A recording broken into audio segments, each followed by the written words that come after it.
Let's have some fun. To me, this is so hypocritical. Targeting people who have traditional stereotypes. So yes, they're hypocritical. Somebody at Dove actually thinks about what a woman looks like. Why does a woman need to be beautiful? Human beings in general, we value beauty on an intuitive level. I actually had the opportunity to work at Unilever.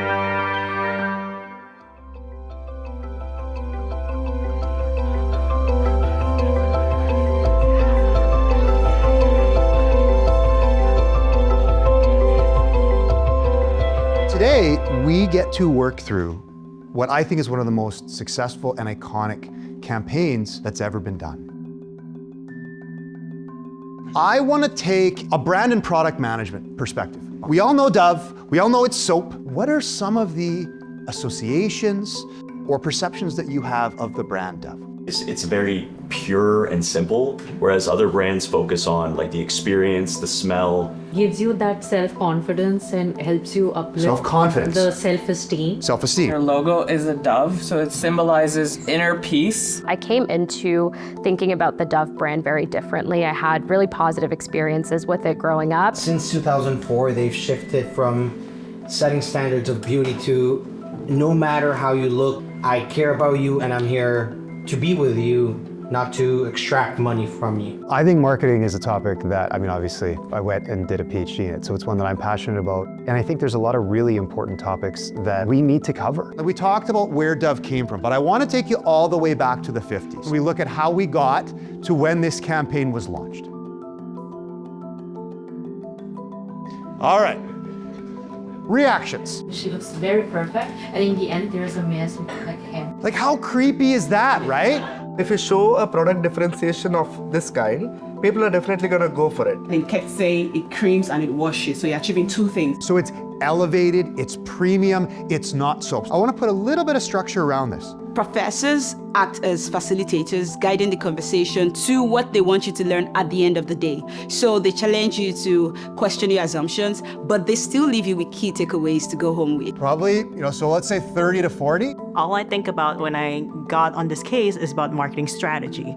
But the faculty member actually threw that out and changed the whole narrative. What are you thinking? What are your thoughts? What is it telling them that they will be if they use this? That they'll become beautiful. Beautiful and desirable. Kirk is really a catalyst to spark conversation. We learn together. My role as the faculty member is to facilitate the discussion. I can start the discussion, I can guide the discussion, I can ask some questions, but ultimately, they're gonna learn from each other. I think having so many people that come from different countries in the classroom was enriching, adds more perspectives, more cultural knowledge from their side of the world, from our side of the world. Our grandparents used to tell us, wash your face with milk because it's really gentle on your skin. Does that lead to a connection for you? Instantly reminds me of my childhood and my grandmother. And that's not just product related, that's more of an emotional sort of benefit. So this is Dove in 1985. Let's see what's changed. What are we looking at demographically? Women. Women? Do you notice there was something behind her? Kayla? Yes, A white picket fence, there you go. For any professor who can actually make the classroom that engaging, really help guide the narrative. What is that trying to say about the white picket? Maddie, what is it trying to say? I was gonna say luxury. Yeah, you can be there, you can get there. Part of the overarching learning that I think the case method brings forth, it forces them to think critically. What were some of the product benefits that were brought up? And to think about it on their feet, in real time. They started using that language of it's 2-in-1, which I think is so critical to the Dove product line. Aligning on the 1/4 moisturizing cream. So this is not soap. So again, we're still along these functional benefits. My role is to facilitate the learning from everyone else. Dove was viewed as a really old brand. It was viewed as, well, my mom uses that. And to dissect it from, okay, who's the target segment? What is the positioning? What is the execution? And so this was a problem to them, and that's what led them to design and enact that massive research study, where they found that many young women felt very self-conscious, they felt pressure, and they felt bad about themselves. And then to get to this realization in the class that, well, wait a second, Dove had an issue and they realized we're part of the problem. And all of a sudden the folks at Dove took a step back and thought, maybe we contributed to that. And it actually started, folks, in 2004. They put a ton of resources into going to schools to talk to young women. So they were really trying to put their money where their mouths were. To me, this is so hypocritical. It does resonate because it has the shock factor. The environment that we foster at Ivey allows you to have very open conversations. So if I may, Reet, does that matter to you? Such a calculated PR move. They're just pointing fingers, they're just blaming. And that's fair, and we need to keep a critical eye.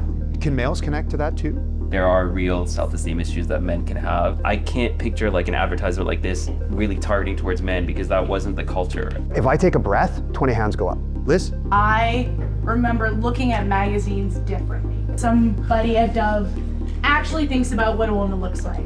It happens in the moment. There's lots of conversations. Is Unilever hypocritical? On one of their product brands, they are targeting people who want more diversity. And on the other product brands, they're targeting people who have traditional stereotypes. So yes, they're hypocritical. In the KISS method, you can see how it applies today and tomorrow. When you get into those discussions, you start to uncover things that you never thought of. Most brands try to advertise with models.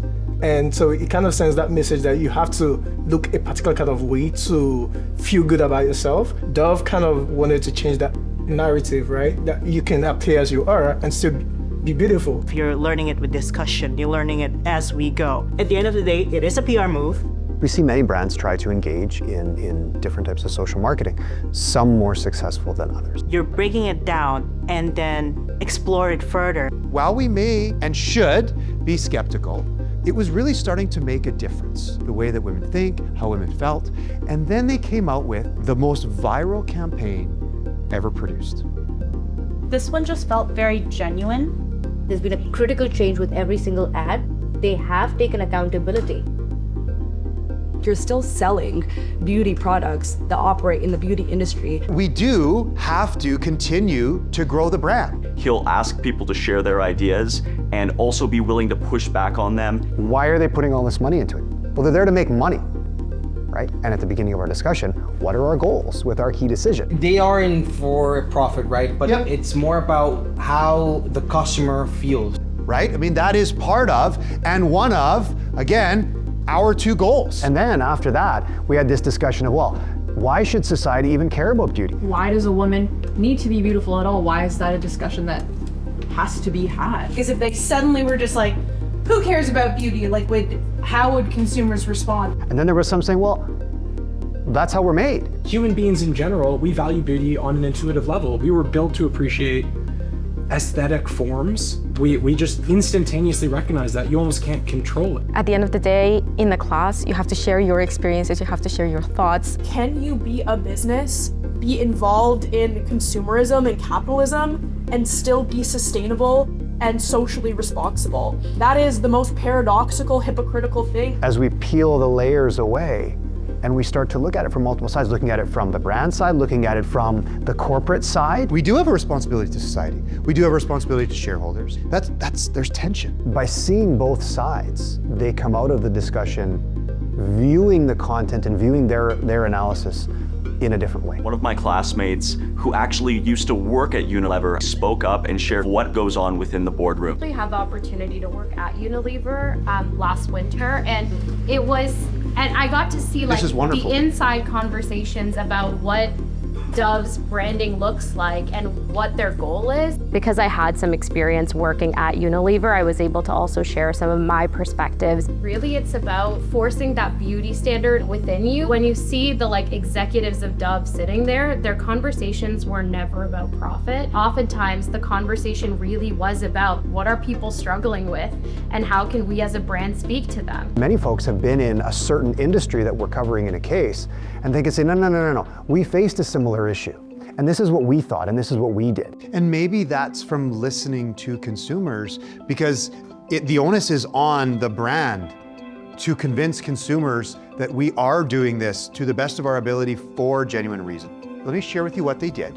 Again, just redefining beauty, not just for the younger generation, but for the older women as well. I agree with you. I really liked how they talked about almost the impact that society's standard had on an older generation that went through that at an older age.